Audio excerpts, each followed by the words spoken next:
통해서 우리 지체들의 교회 생활을 통해서 응답으로 반드시 임할 것을 믿습니다. 자, 이제 오늘은 요한복음 17장 말씀 메시지의 2번 자료를 이제 마감을 하는 시간을 가질 건데, 약간의 그 보충을 했기 때문에 오늘 6페이지에서 11페이지까지 자료를 다시 해드렸으니까 오늘 해드린 자료 말씀으로 바로 들어가겠습니다. 6페이지 상단 어제 읽고 마쳤던 부분인데 골로새서 1장 19절입니다. 다시 읽습니다. 아버지께서는 모든 충만으로 예수 안에 거하게 하시고 그랬는데 신성의 모든 충만이에요. 사람으로 오신 인자 예수, 예수의 영이 있었고 예수의 마음이 있어요. 예수의 몸만 가진 것이 아니었었어요.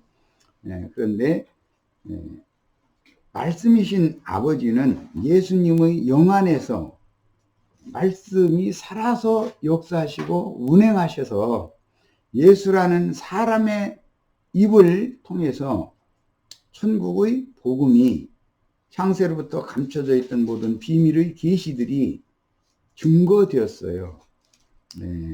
그래서 인자 속에 계신 하나님의 말씀, 원래 말씀은 로고스였지만 말씀이 인자 속에서 살아서 활동을 하면 레마가 된 거예요. 그래서 내가 너희에게 이르는 말이 영이요 생명이다. 영생을 설명을 할 때 그 얘기를 했어요. 그러니까 예수가 지지자들에게 가르쳐 주신 말씀은 레마로 기록되어져 있던 구약의 모든 말씀의 그 의미와 뜻이 정확하게 해석되어져서 예수를 통해서 증거가 된 거예요. 그 증거를 들은 제자들은 태초부터 계신 살아계신 하나님 그 영광, 그 얼굴을 볼 수가 없었지만 예수님의 말씀을 통해서 하나님의 영광을 보고 만졌던 거예요. 그래서 아무도 가까이 할 수도 없고 볼 수 없던 하나님의 영광을 제자들은 예수를 통해서 나타난 하나님의 영광을 보고 만졌다. 주목하여 보고 우리 손으로 만졌다. 이렇게 표현을 했어요. 오늘 우리 형제 자매님들에게도 살아계신 하나님 영혼부터 영혼까지 살아계시며 믿는 이들 속에 들어와서 살아서 활동하시는 운행하시는 산 말씀이신 예수 그리스도의 성령의 영감의 말씀이 계시의 말씀이 형제 자매님들의 심령에 부어지는 축복된 시간이 되기를 바랍니다. 이것은 우리 형제 자매님들을 영생으로 이끌어가는 새 창조의 일이기 때문에 너무 중요한 단락의 지금 말씀이 우리가 나누고 있는 중에 있어요. 그래서 골로새서에서 이렇게 설명을 했고 요한 1서 1장 1절에는 태초부터 계신 생명의 말씀에 관하여는 우리가 만진 바요 주목하여서 본 바다 그리고 만진 바다 그랬는데 그 말씀이 우리의 메시아와 우리의 참 하나님이신 예수 안에 그 말씀이 살아서 역사했다라는 것을 증거하고 있어요. 요한복음과 요한 1, 2, 3서와 계시록을 쓴 사도가 요한인데 사도 요한이 우리들은 태초부터 계시던 그 생명의 말씀, 우주 만물을 창조하시고 경영하시는 조물주 그분의 영광을 예수를 통해서 주목하여 보고 만졌다 그랬어요. 그럼 예수라는 사람의 입을 통해서 나오는 그 계시받은 말씀, 영감의 말씀을 통해서 하나님의 영광을 교통을 할 수가 있었던 거예요. 오늘 우리 형제 자매님들에게도 이런 축복이 다 임하기를 바라요. 창세기에 보면 아담과 가인이 하나님의 영광의 얼굴 앞에서 쫓겨났어요. 그런데 신약복음에 와서 예수를 통해서 제자들은 다시 하나님의 얼굴 앞으로 돌아올 길이 열렸던 거예요. 이것을 이어서 사도들이 설명을 할 때는 예수님이 오셔서 새롭고 산 길을 열어놓으셨다. 그렇게 표현을 했어요. 가인과 같이 오늘 주께서 나를 이 지면에서 쫓아내시온즉 내가 주의 얼굴을 볼 수 없으니 내 죄와 벌이 너무 중하여 내가 견딜 수가 없나이다. 그런 탄식 가운데 있던 사람들에게 태초부터 살아계신 하나님의 말씀이신 그분이 예수를 통해서 나타내셨고 예수의 말씀을 통해서 살아계신 하나님의 얼굴 앞으로 돌아갈 수 있는 새롭고 산 길을 열어주신 거예요.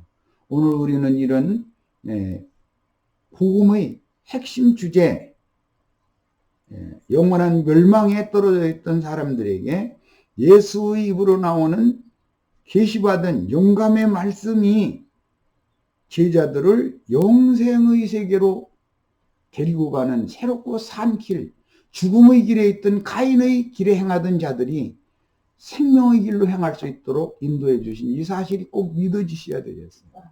이건 깨달음의 문제인 거예요. 자,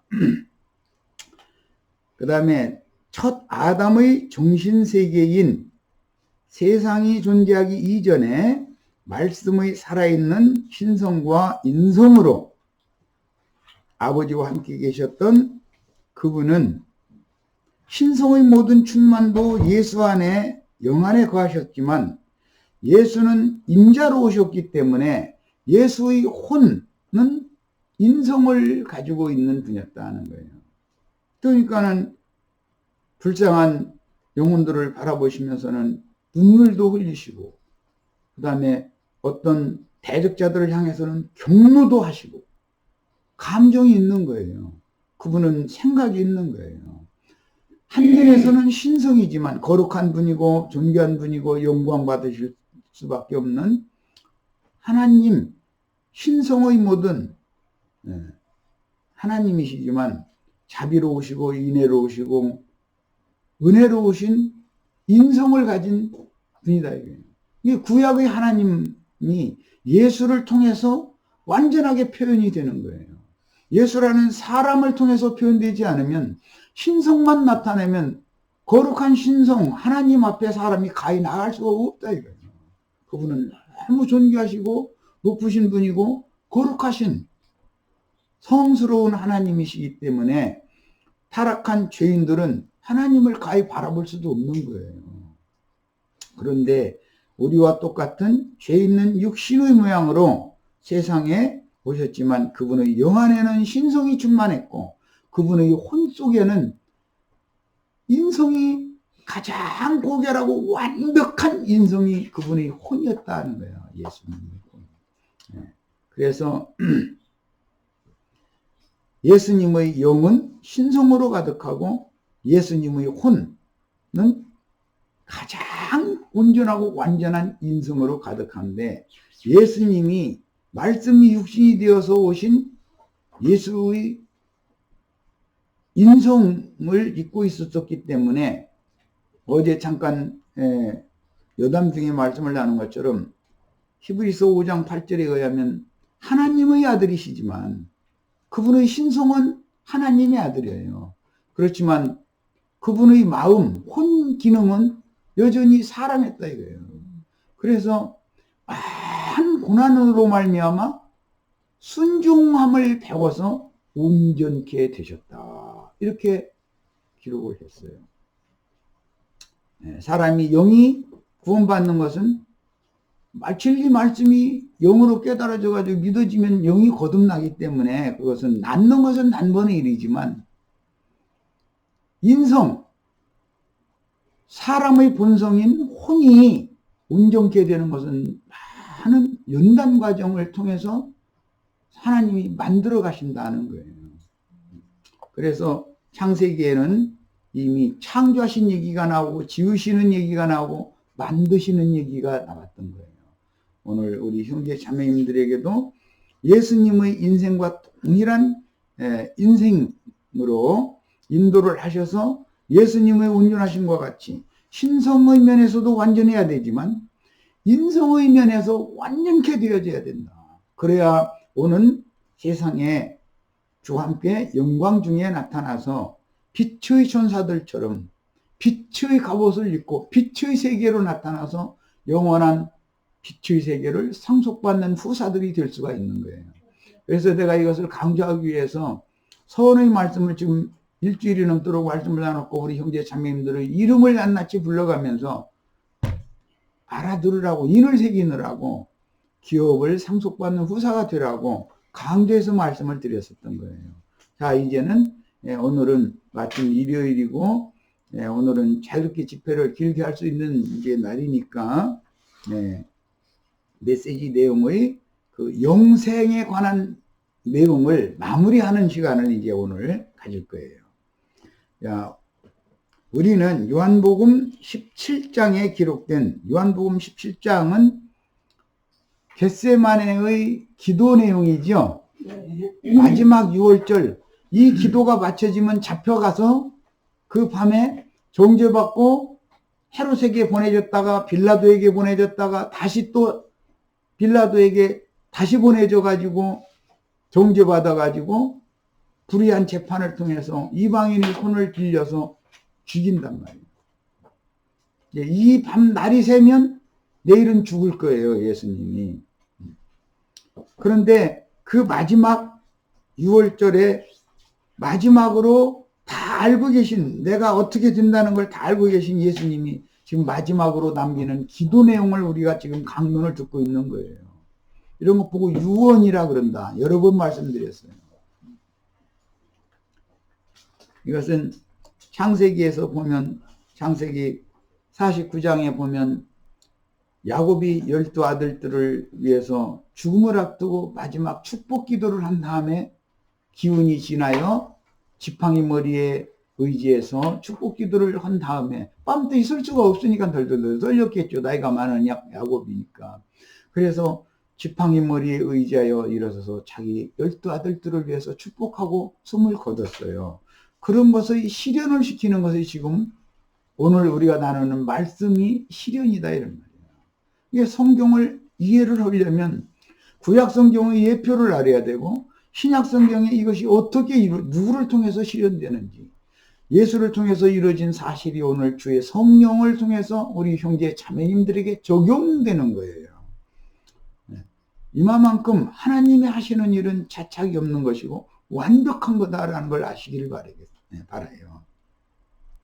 그래서 요한복음 17장에 기록된 이런 의미 깊은 주님의 기도를 이해하기 위해서는 앞에서 사실은 13장에서부터 한 말씀이 있는데 14장, 15장, 16장의 유언으로 남긴 모든 말씀의 의미들을 기억해야 하는데 실제로 요한복음 17장의 마지막 기도 내용은 앞의 3장에서 말씀하신 내용들을 마무리하는 의미로 지금 기도 말씀이 구성이 되어 있다. 야곱이 인생을 살면서 본인이 경험하고 만났던 그 하나님, 내 조부 아브라함의 하나님, 나의 아버지 이삭의 하나님, 나의 남으로부터 지금까지 나를 길러주신 하나님 아버지요.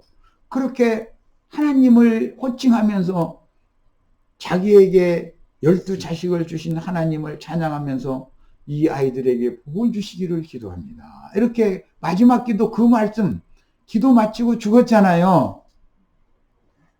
이런 것을 잘 생각하셔야 돼요. 오늘 우리가 이런 말씀을 강론을 듣는 것이 얼마나 큰 축복인지를 아셔야 돼요. 하늘의 복이 쏟아 부어지는 거예요. 하늘과 땅의 모든 축복이 주의 성령을 통해서 형제 자매님들에게 오늘 넘치도록 부어져서 형제 자매님들이 야곱이 자기 12아들들, 자기에게 준 12아들들을 위해서 축복하고 숨을 거둔 것처럼 아버지께서 예수 그리스도께 주신 12사도들, 그 12아들들을 위해서 마지막 기도를 마치면 죽는 거예요. 그러면 이 기도 말씀이 얼마나 어마어마한 능력과 권위가 있는 말씀인지를 아실 거예요. 이제. 이런 모든 관점을 알고 성경을 봐야 되는 거죠. 우리 참 오늘 모임에 너무 잘 오셨어요. 오늘 모임에 오신 오늘 형제 자매님들에게 하늘문을 여시고 하나님이 영원전부터 준비해 두셨던 신령한 복을 정말로 폭포수와 같이 부어주시라고 나는 믿고 있어요. 하나님의 복을 부음받는 축복된 영혼들이 다 되시기를 바라요. 자, 그래서 주님의 그 마무리 기도 말씀, 축복 기도의 말씀의 중심 사상은 첫 번째, 인자 예수는 아버지의 그 사역을 수행하기 위해서 아버지께 보내심을 받았고 십자가 형틀에 못 박혀서 죽임을 당하고 바위에 판 샘무덤에 장사되심으로 그분은 육신을 벗고 부활하심으로 영의 몸으로 이제 육의 몸이 영의 몸을 입고 다시 그 영이 되어서 제자들의 모임에 재림하셨어요. 제자들이 모인 곳이 교회예요. 그러니까 하나님의 축복은 야곱의 12지파를 다 모인 다음에 그 모임에서 축복을 하잖아요. 12제자들의 모임에서 예수님이 지금 12제자들을 모아놓고 축복기도 하는 중이잖아요. 이런 이치를 깨달으셔야 돼. 교회가 없이는 하늘의 복을 받을 수 없는 거예요. 혼자 예수 잘 믿는 것 같아도 그거는 잘못된 생각이고, 하나님이 원치도 않는 유대교의 제사장 무리들이 가르치는 율법 성전에 모여서 지금 양 잡고 피 뿌리고 쓴나물 먹고 수백만이 모여서 그러고 있는 것은 하나님이 그곳에 계시지 않는다는 것을 알아야 돼. 기본적으로 마가 요한의 다락방에 12제자들을 모아놓고 그곳에서 축복 기도를 하시고 마지막 유언 마치고 죽는 거예요.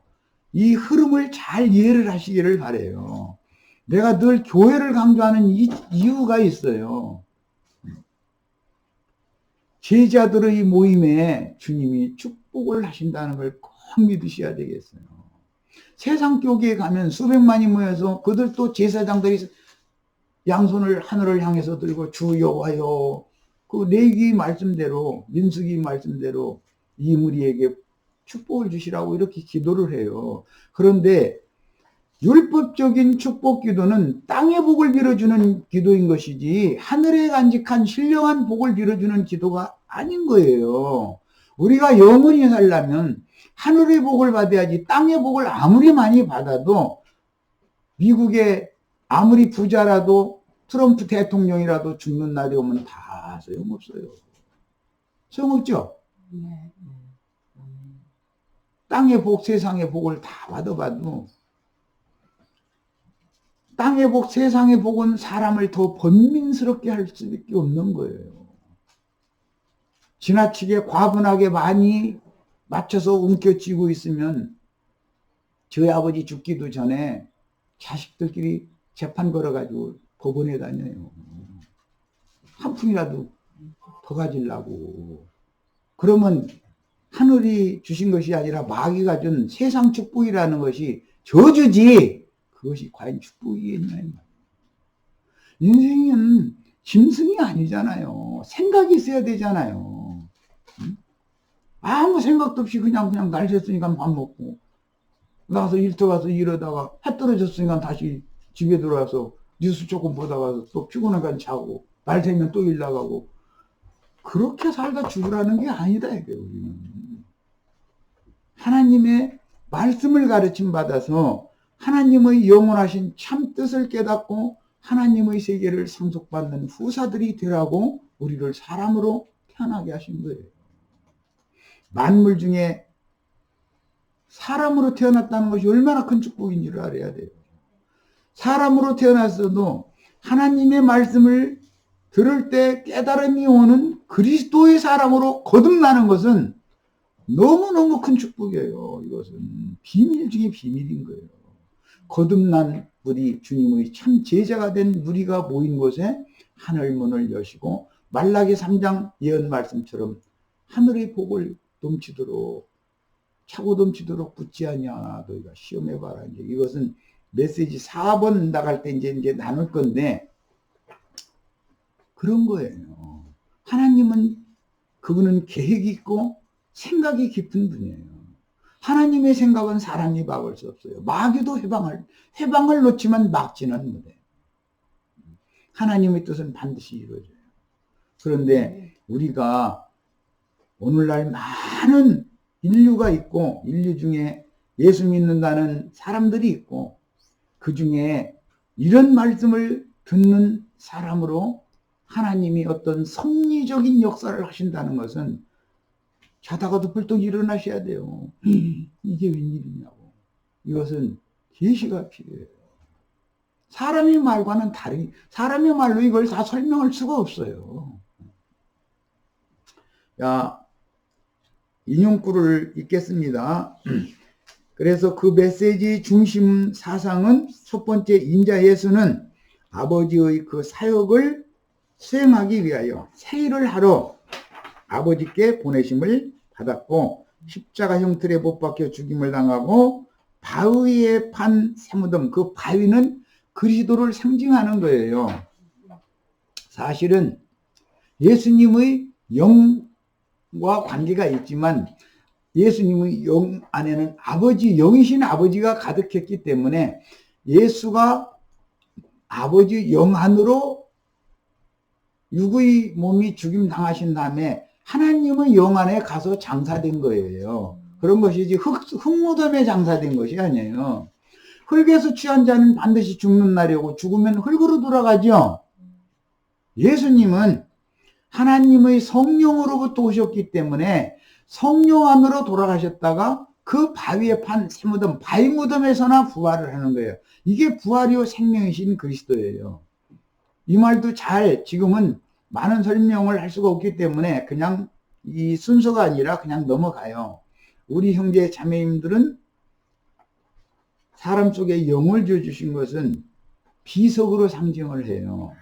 구약의 율법, 시내산 율법을 신비에 새겨 놓으신 것에 대한 상징이에요. 두 비석을 가지고 올라가서 말씀 새겨받아 가지고 왔죠. 두 비석은 영과 혼을 상징하는 거예요. 사람 속에는 영이 있고 혼이 있어요. 오른쪽 비석은 영이고 왼쪽 비석은 혼이에요. 그래서 두 비석에다가 신비에다가 하나님의 말씀을 새겨받는 것이 인생의 목적이에요. 그런데 빈 깡통이면서 아는 체하면 안 되죠. 나의 영과 나의 혼에 살아계신 하나님의 말씀을 계시로 받아서 영감의 말씀으로 제자들에게 축복으로 주셨던 뇌마의 말씀이 영과 혼에 기록되어져야 된다 이거예요. 이렇게 기록된 사람들에게는 그의 지난 죄를 다시는 기억하지도 않겠다는 약속이 히브리서에 나오는 말이에요. 오늘 우리 형제 자매님들의 돌비에 이 말씀이 잘 새겨져서 지난 모든 죄과들은 하나님이 다 없는 것 같이 해주고 없는 걸로 해주고 다시는 기억을 하지 않겠다는 말씀이 그대로 응해서 지난 날의 죄과들 때문에 지난 날들의 흠결들과 허물들 때문에 마귀에게 절대로 참소받는 일이 없기를 바래. 오늘 이후로는 마귀가 와서 참소를 해도 그건 나의 옛사람일 때 지난 날에 모르고 행한 것이고 이제는 예수의 피로 예수님의 생명의 말씀으로 피로라는 말은 예수의 피는 생명의 말씀을 말하는 거예요. 영과 생명의 말씀 예수의 생명의 말씀으로 레마의 말씀으로 나는 깨끗함을 받은 사람이야. 마귀야 저리 가. 너는 이제는 나를 손댈 수 없어. 이렇게 선포하실 수 있는 능력과 권위를 다 부여받으시기를 바래요. 참소받으시면 안 돼요. 다만 오늘 이후로는 그리스도인이니까 그리스도의 성령의 인도에 항상 순종을 배우셔야 돼. 어제 내가 강조했어요. 지난 날은 잊어버리셔도 되는 거예요. 오늘 이후로는.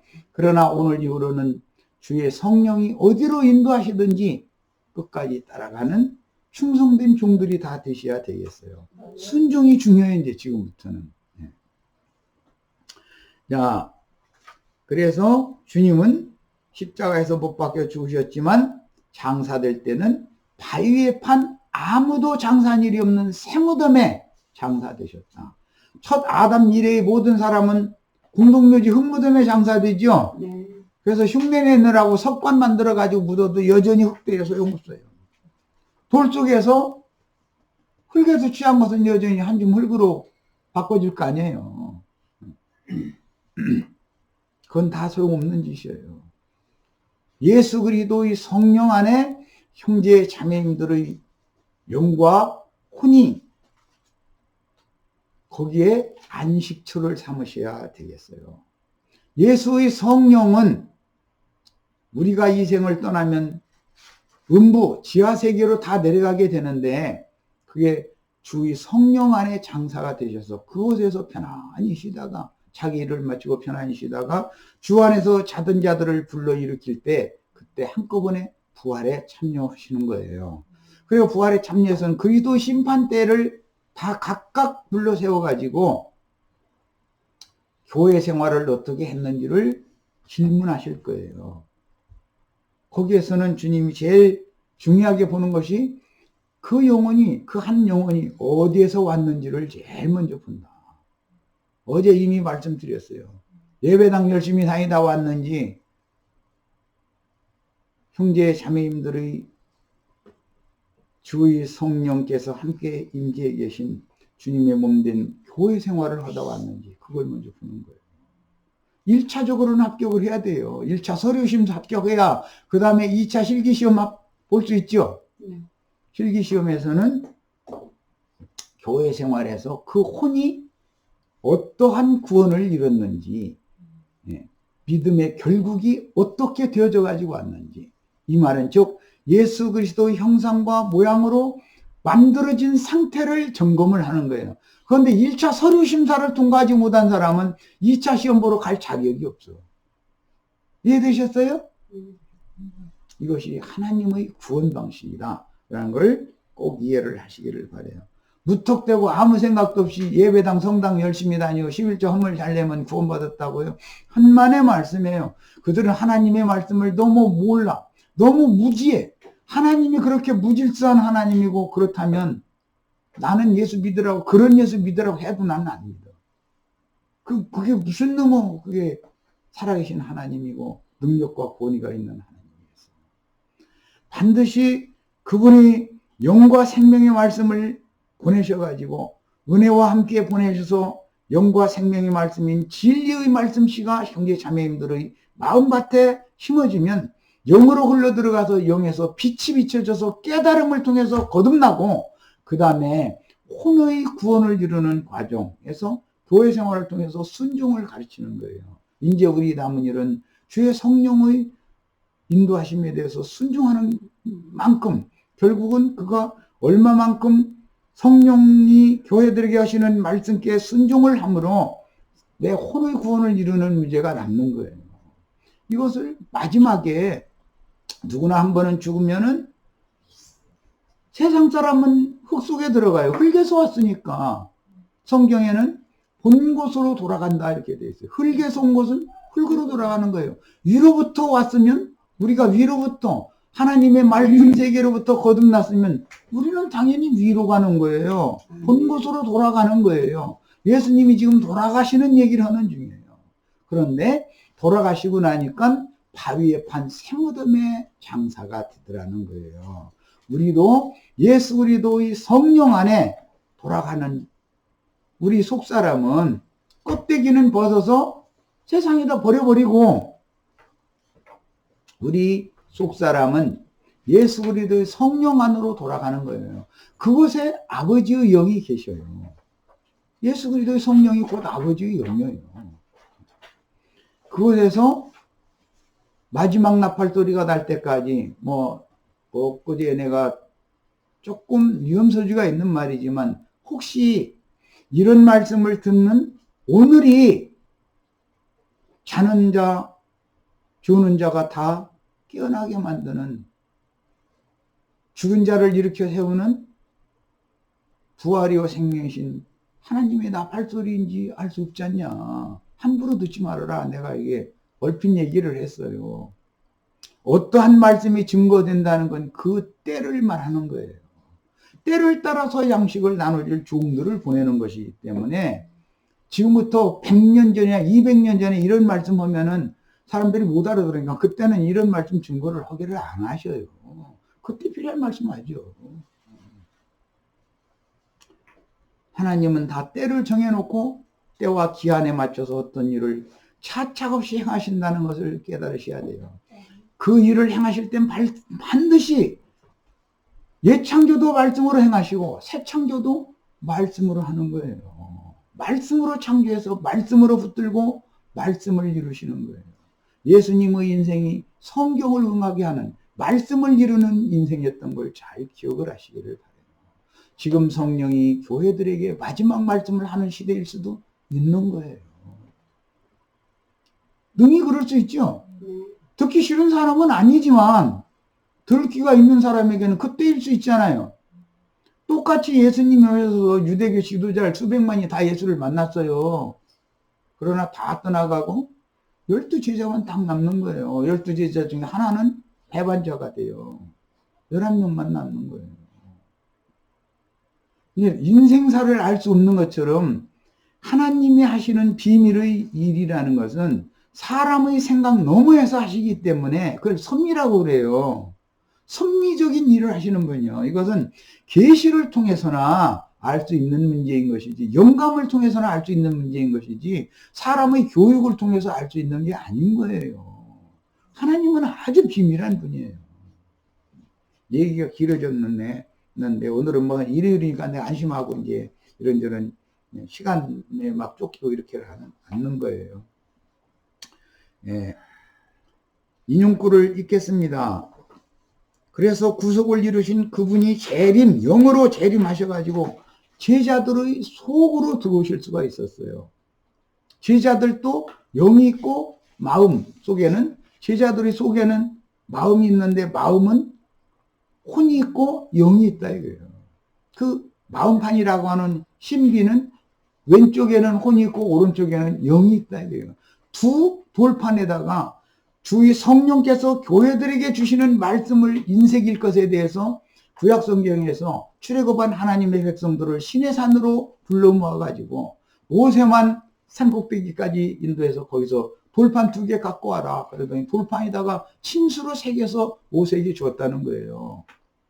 그게 무슨 뜻인지를 오늘 조금 전에 설명을 했으니까 오늘 형제 자매님들이 하늘문이 다 열려서 형제 자매님들의 영과 형제 자매님들의 혼에, 영에는 예수 그리스도의 신성이, 혼에는 예수님의 인성이 완전하게 새겨져서 예수님의 형상과 모양으로 만드는 근거가 되기를 바라요. 이 사람들에게는 지난 기획과를 다시는 기억하지 않는다. 약속이에요. 이거 언약인 거예요. 자, 예수께서 신포도주를 받으신 후, 이건 요한복음 19장 미리 이 앞에 나오는 말씀을 지금 미리 인용을 해드린 것은 꼭 우리가 깨달아야 될 그 문장이기 때문에 인용해드린 거예요. 신포도주를 받으신 후 가라사대 다 이루었다. 여기에서 다 이뤘다라는 말은 구약 성경을 이룬 거예요. 구약의 하나님의 뜻을 이룬 거예요. 예수가 이 땅에 오셔서 말씀을 전파하시고 죽기까지 3년 반 동안 그 사역이라고 하는 이제 그 관사가 붙은 그 사역을 하시다가 죽었는데, 그 사역을 하신 것은 성경을 응하게 하려는 것이다. 하나님의 말씀을 이루어지게 하려는 것이다.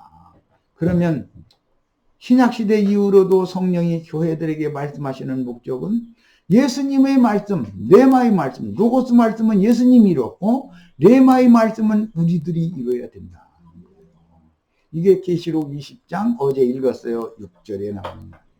이루었도다. 나는 알파와 오메가요, 처음과 나중이요, 시작과 끝이다. 시작하신 하나님은 끝까지 내셔야지요. 창세기 1장 1절에서 시작이 됐지만 계시록 22장 21절 아멘 이 끝이에요. 그것까지 이루어야 된다 이거예요. 그런데 그 이룰 책임이 계시록 마무리 부분의 말씀을 이룰 책임이 우리에게 있다. 우리 형제 자매님들이 하나님의 아들다운 아들들이 나타나야만 모든 피조물들이 탄식을 그칠 수 있다. 하나님의 창조물들이 다 살아계신 하나님께 존귀와 영광을 돌리고 함께 모든 생물이, 즉 계시록에 4생물이다 그랬는데 하나님이 창조하신 모든 생물, 천지 사방에 있는 모든 생물들이 하나님을 함께 찬양하는 거예요. 그런데 오늘 여기 유영재님 집에는 유영재님이 기타로 찬양을 인도하지만 그 자리에 가서는 우리 형제 자매님들이 다 찬양대장이 다 되셔서 만물이 예수 그리스도의 그 존귀한 이름을 찬양할 때 하나님이 영광을 받게 하는 일에 우리가 쓰임을 받으셔야 되겠어요. 이 말이 잘 이해되어져야 돼요. 이건 성령이 교회들에게 주시는 말씀은 영의 말씀이기 때문에 계시를 받는 자 외에는 들을 수가 없어요. 안 들려요, 이게. 왜?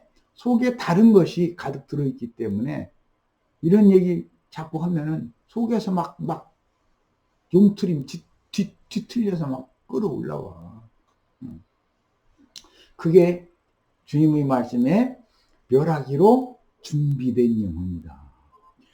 하나님이 구원하기로 준비된 영혼이 되셔야지 멸하기로 준비된 영혼이 되시면 어떻게 되겠어요? 응? 사람은 뭐 말할 것도 없지만 예배당에 열심히 나가면 구원하기로 준비된 영혼이라고 예정론 가르치는데 거짓말이다. 잘못된 거예요. 그 예정이 아니다.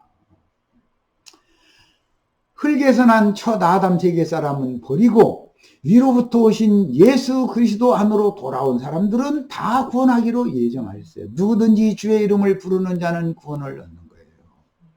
예수 그리스도 안으로 돌아오기만 하면 다 구원받도록 예정이 되어 있어요. 그런데 기독교계의 예정론은 저 사람은 불택자로 예정되었고 자기네들만 예정받아서 지금 여기 모여서 이러고 있대잖아요. 이렇게 가르치죠. 인본주의래. 사람 단위의 예정론을 가르쳐. 성경은 두 사람이 있는데 첫 사람 아담은 버리기로 예정이 되었고 둘째 사람 아담 예수 그리스도는 구원자로 예정을 해놨다 이거예요. 그래서 사도행전에 보면 분명히 예수 그리스도를 예정하셨다고 돼 있어요. 성경에. 그런데 왜 그렇게 엉뚱한 소리를 하는 데는 잘 믿고 진리를 가르치면 안 믿느냐 말이에요. 네. 아직도 땅에서 난 첫사람의 옛것이 선악을 아는 지식, 옛것을 아는 지식이 너무 그 속에 가득한 거예요. 거기다 대고 기독교계가 말하는 사람의 인간 교리, 신학, 조직 신학 교리를 너무나 수천 년 동안 세뇌시켜 놓다 보니까 사람들이 몽롱해져 버린 거예요. 진리를 증거하면은 안 들으려고. 그 무슨 소리인지 모르겠다. 우리는 듣기에 어렵도다. 누가 이 말을 알아듣겠느냐. 제자들도 그랬어요, 심지어. 예수님 말씀을. 왜냐하면 수천 년 동안 세뇌당한 게 있거든. 모세율법 제도에 대해서 행하면서 그런 실행을 하고 살았으니까. 그런데 예수님이 오셔서 그게 다 잘못되었다! 이래버렸단 말이에요. 그럼 기겁하죠. 목사님들, 신부님들, 당신들의 종교적인 그런 가르침들이 전부 다 거짓입니다. 잘못된 겁니다. 이렇게 하면 그 사람들이 막 끌어올라 속에서 이게 막. 그래서 예수의 피를 통해서 구약시대의 피의 양을 완성을 하고 나서는 그 피를 우리 후손에게 돌려줘서 하는 바람에 계시록에 가서 하나님의 말씀과 저의 증거를 인하여 목배임을 받은 자의 수가 차야. 그래야 모든 생물의 탄식이 끝난다. 하나님의 모든 창조세계 계시록의 용어로는 네 생물이 그때 드디어 해방을 받고 영원토록 찬양받으시기 합당한 하나님의 보좌 앞에서 어린 양의 구원을 찬양하게 된다는 거예요. 오는 영원 후의 세계에는 모든 생물을 우리들이 함께 조물주이신 새 창조의 조물주이신 예수 그리스도의 구속을 받아서 예수 그리스도의 메시아의 왕국을 상속받은 후사들인 형제 자매님들을 통해서 모든 생물들도 함께 예수 그리스도의 구원을 찬양할 수 있게 하는 그 영원 세계를 우리가 사는 것을 영생이라고 그러는 거예요. 그것이 가장 큰 기쁨이다. 그래서 극락의 하나님이다. 이렇게 표현을 한 거예요. 무엇가 기쁨인지를 아셔야 돼. 하나님의 창조하신 모든 만물이 형제 자매님들의 인도를 따라서 예수 그리스도의 그 어마어마한 구원을 찬양을 하면 예수님이 영원토록 영광을 받는 거예요. 하나님이 우주 만물을 창조하시고 사람을 창조하신 목적은 사람을 통해서 영광을 받으시려 합니다. 이게 이사야서의 예언이에요. 하나님이 사람을 무엇 때문에 창조했다고요? 사람을 통해서 영광을 받으시려고. 우리 인생의 목적은 살아계신 하나님께 영광을 돌리는 거예요. 그것이 영원한 생명을 누리는 기쁨이 되셔야 돼요. 다 이렇게 되시기를 바랍니다.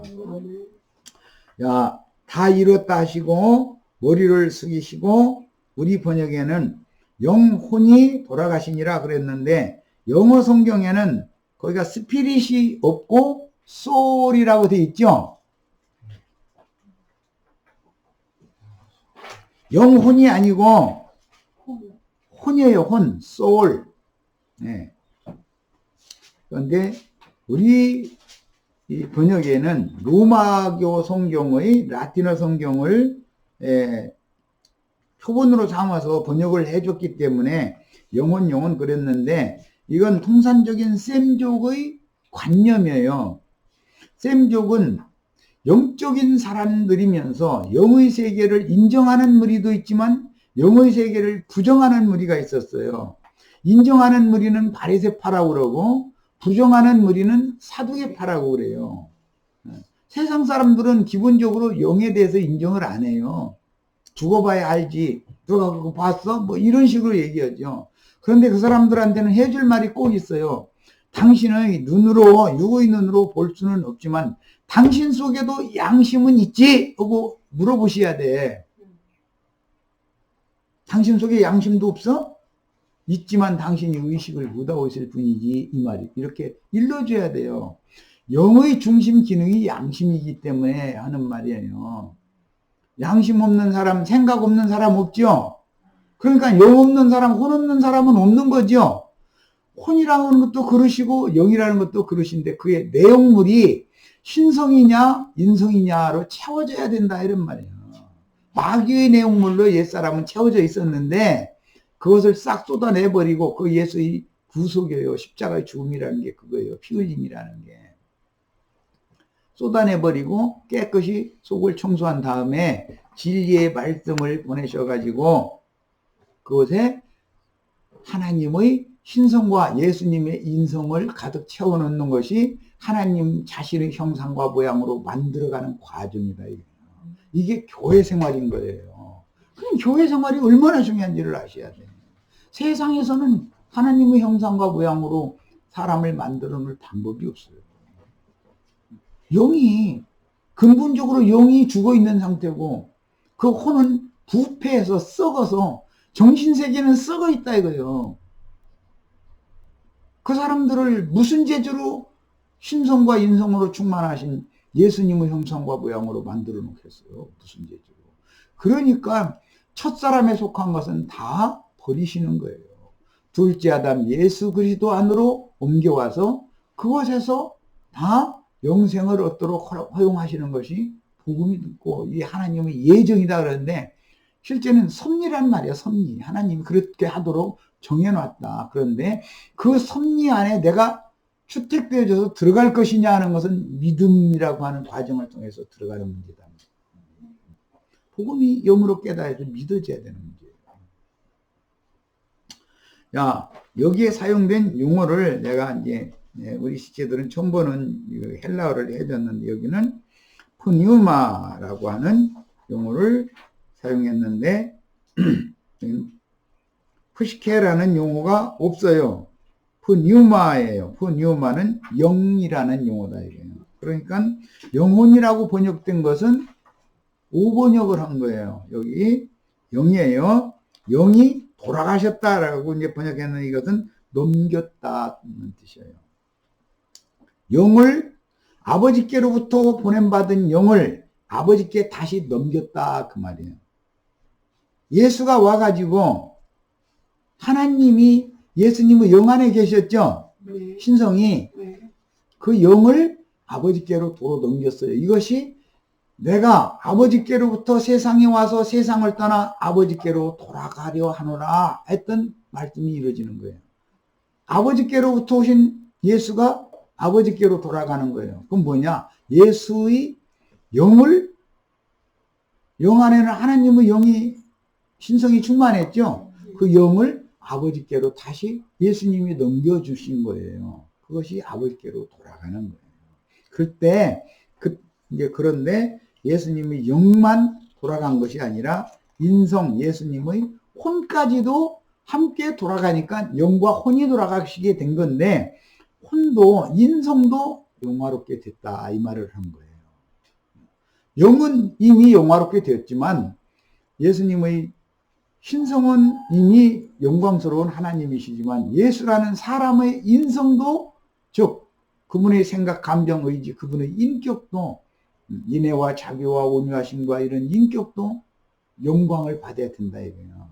그래서 내가 창세로부터 아버지와 함께 가졌던 그 영화를 다시 그 영화를 받을 수 있도록 해달라는 기도 말씀이 이미 나왔었죠. 우리도 다 똑같이 거듭난 영만이 아니라 우리 혼도 영광에 다 들어가는 그런 축복이 있어야 되겠어요. 셈족의 용어는 그걸 불이라고 그래요. 혼을. 왜? 혼이라고 하는 것은 마음 그릇의 중심 기능, 중심 그릇인데 인간의 마음 바탕이다 이렇게 표현을 하는데 그게 혼이에요. 거기에 생각, 감정, 의지가 있는데 이 흑사람의 생각, 감정, 의지는 너무 세상적이고 마귀적이다 이거예요. 욕심으로 가득하다 이거예요. 변질된 거다 이거예요. 부패하고 썩었다 이거예요. 이것을 다 비우고 나서 피로 청소하신 다음에, 피로 씻은 다음에 예수님의 인성을 다시 부어듣는 거예요. 이게 교회 생활이에요.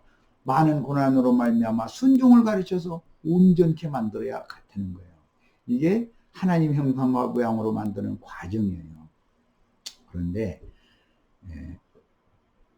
셈족은 혼불 나간다는 말 들어보셨죠? 옛날 어른들은 혼백이 나갔다, 혼불이 나갔다 이런 말 들어보셨죠? 사람이 숨을 거두기 바로 직전에 혼불이 나간다는 거예요. 그건 뭐예요? 그 사람의 생명이, 속생명이 떠난다는 뜻이에요.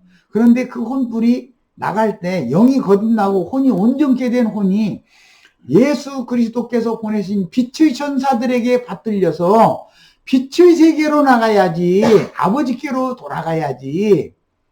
땅의 애비인 마귀가 데리고 가버리면 뭐가 되냐 이 말이에요. 어렵지 않죠? 어려워요?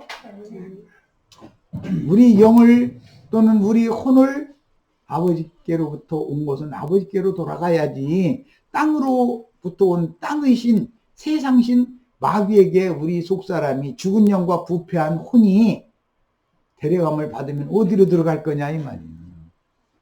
지옥불로 들어가는 거죠.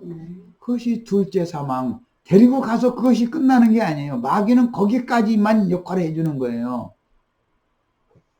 하나님의 심판대 앞에 서서 너는 둘째 사망. 그것은 영적인 사망이에요. 둘째 사망이라는 다시는 생명을 얻을, 은혜를 받을 소망이 없는 완전한 영원한 멸망의 초소에 들어간다. 그럼 거기에서 누가 왕노릇하느냐? 거기서는 마귀가 세세토록 영원토록 왕노릇할 거예요. 빛의 세계로 데려감을 받은 영혼은 그리스도가 세세토록 왕노릇하실 거예요. 이게 성경 이야기예요. 이해를 해가면서 들으시기를 바라요. 지금은 듣기가 조금 어려워도 이런 것이 완전히 익숙해지셔야 돼. 사람을 만나면 이런 걸 질서 있게 다 가르칠 수 있으셔야 돼. 사람이라는 거는 짐승과 다르고 사람을 창조하신 하나님의 목적이 무엇이고 하나님의 뜻이 어떻게 나를 통해서 이루어져야 되는가 이런 것을 가르쳐야만 그 사람이 영의 빛을 받아야만 그게 바로 그리스도의 사람이 되는 거예요. 하나님의 사람이 되는 거예요. 우리는 단순히 짐승인간으로 태어나가지고 짐승인간으로 살다가 짐승세계로 데려감을 받으려고 인간으로 온 게 아니에요. 하나님의 사람으로 새로 창조되어져서 하나님의 빛이신 하나님의 영원한 세계에 데려감 받아서 우리도 빛의 천사들과 같이 부활의 날에는 천사와 동등이 된다 그랬어요. 우리는 다 빛의 천사와 같이 부활하신 예수님이 아무라도 누구도 그렇게 희게 빨리 할 수 없는, 세상에서는 그렇게 할 수 없는 흰 옷을 입고 바위 무덤을 막아놓고 있던 무덤을 굴려놓고 그 위에 앉아서 막달라 마리아 만나주셨죠? 네. 우리도 천사와 동등된 모습으로 주 앞에 영광 중에 나타나서 빛의 세계를 유업으로 받는 거예요. 그래야 영생하는 거예요. 빛은 영원한 거예요. 어둠은 물론 그것도 소멸되는 것은 아니지만 어둠의 세계는 둘째 사망, 불못, 지옥 세계인 것이고 우리 생명의 세계는 빛의 세계다라는 것에 대해서 인식을 깊이 하시기를 바라요. 성경에 이런 것이 엄연하게 기록이 되어 있지만 안 가르쳐 사람들이. 저 예배당에 많은 손님 오라고 해서 11조 헌물 많이 내게 만들어가지고 예배당 건물 더 많이 짓고 어디 선교사 파송한다고 거기에 예를 들어서 11조 헌물이 100만 불이 들어왔으면요. 사람들 신학교에서 양육해가지고 외지에 선교사 파송한다고 한 1불쯤 써요. 그러면 1불 쓴 것을 100만 불 쓴 걸로 거짓말해버려요. 사람들은 다 속아요. 선교 헌금에 쓰는 돈은 100분의 1도 안 돼요, 사실은. 100분의 1도 안 됩니다. 헌금 들어오는 것에 100분의 1을 쓰면 어마어마하게 쓰는 거죠. 그렇게 안 써요. 다 쓸데없는 데다 쓰는 거예요. 알고 보면, 뭐 이런 얘기는 안 할 얘기지만, 한참 전에 기독교계를 비방하는 안티크라이스트라는 사람들이 찬송이라고 비방하는 찬송 지어놓은 거 있어요. 나는 3층 집에서 살다가 지하실로 내려갔고 목사만 부자 돼가지고 3층 집 내 집 뺏어갔다 이랬어요. 그런 일이 얼마나 비일비재하면 세상에 그런 소리를 목사들이 들으면 창피해야 되잖아요. 얼마나 부끄러운 얘기예요. 비방받으니까. 안티크라이스트들이 하는 말은 예수를 반대한다는 뜻이니까 예수님이 그들을 통해서 수욕을 당하는 거잖아요. 그런데 그들이 예수를 모욕을 주는 그런 찬양이라는 걸 지어서 퍼뜨리게 유튜브에다 대대적으로 막 퍼뜨리고 그러잖아요. 그렇게 하는 원인 제공을 한 사람들이 있잖아요. 그러면 돌이켜야죠. 그럼 나 같으면 그런 찬송 소리 나오면 고개를 못 들어. 나 같으면 정말로. 그런데 오늘 또 강대상에서 지금 거짓부렁 해가지고 헌금 받아내느라고 난리가 날 거예요. 그래 하면서 주보에다가는 선교 헌금을 100만 불 썼다고 내버려요. 1불밖에 안 써놓고 나서. 딴 데다 써요. 딴 데다. 쓰잘데기 없는 데다 쓰는 거예요. 심지어 목사님 보험료까지 내죠. 예배당 그렇습니다. 목사님 보험료 내주죠. 목사님 집에 신문 보면 신문 때도 다 헌금해서 다 나가는 거예요. 명목이 없어서 문제예요. 한 푼이라도. 그건 그나마나 공식적으로 나가는 돈이고, 목사님 오늘 시간 있으세요? 하면은 시간 없다고 안 해요. 시간 쪽에서 나가면은 맛있는 거 한 끼 얻어먹고 들어올 때는 뒷주머니에 무언가를 넣어주면 차비나 하세요. 가스값이나 하세요. 하고 가스값이 들어가면 거기 왔다 가는데 얼마나 들어갔겠어. 그런데 가스값만 예를 들어서 1불이나 2불 넣어놨으면은 다음에 그 사람 쫓아내요. 가만둬둬요. 사람 놀리는 거야? 이래버려요. 그런데 우리 서영아 자매님은 순진해가지고 그런 것을 너무 모르고 여태까지 산 거지. 그들이 세계를 너무 모르고 있는 거예요. 이런 얘기해서 미안합니다만은 진실을 알아야 되니까 얘기를 하는 거예요. 할 수 없이 진실을 알아야 되니까. 그들이 왜 진리를 가르치지 않느냐. 진리가 밝혀지면 자기네들이 쓸 자리가 없는 거예요. 뒷주머니 누가 채워줘요. 목사님 시간이 있어요. 전화할 사람 하나도 없잖아요. 진리를 다 알면. 어제 잠깐 말씀 나눴죠. 우리는 다 왕 같은 제사장들이에요. 목사만 제사장이 아니에요. 말 같지 않은 소리 그만하라고 그래. 우리는 다 왕 같은 제사장들이에요. 우리는 복음을 전할 사명을 다 받았어요. 사람 만나면 가르쳐야 돼요. 가르쳐서 형제 자매님들의 가정집을 열어서 모이게 만들면 집에 있는 교회가 주님이 그곳에 축복을 하는 교회예요. 성당이나 예배당에 있는 교회에 성령께서 편지했다는 성경 구절 읽어본 적 있으면 손 들어보세요. 성당에다가 성령께서 편지했다는 구절 있어요? 은혜교회 예배당에다가 성령이 편지 보냈다는 구절 읽어본 적이 있어요? 없잖아요. 근데 왜 그걸 믿고 거기는 왜 그러고 이게 많은 인수가 모여서 전할 일을 내고 있어요? 성경에는 엄연하게 아무개의 집에 있는 교회에 편지하느니라고 돼 있어요. 왜 성경을 안 믿고 거짓말은 그렇게 잘 믿냔 말이에요. 우리가 무엇을 어떻게 지금까지 많이 속아왔는지를 잘 깨달으셔야 되겠어요. 너무 그들의 예비는 처음부터 살인자의 거짓의 예비인 마귀이기 때문에 그러는 거예요.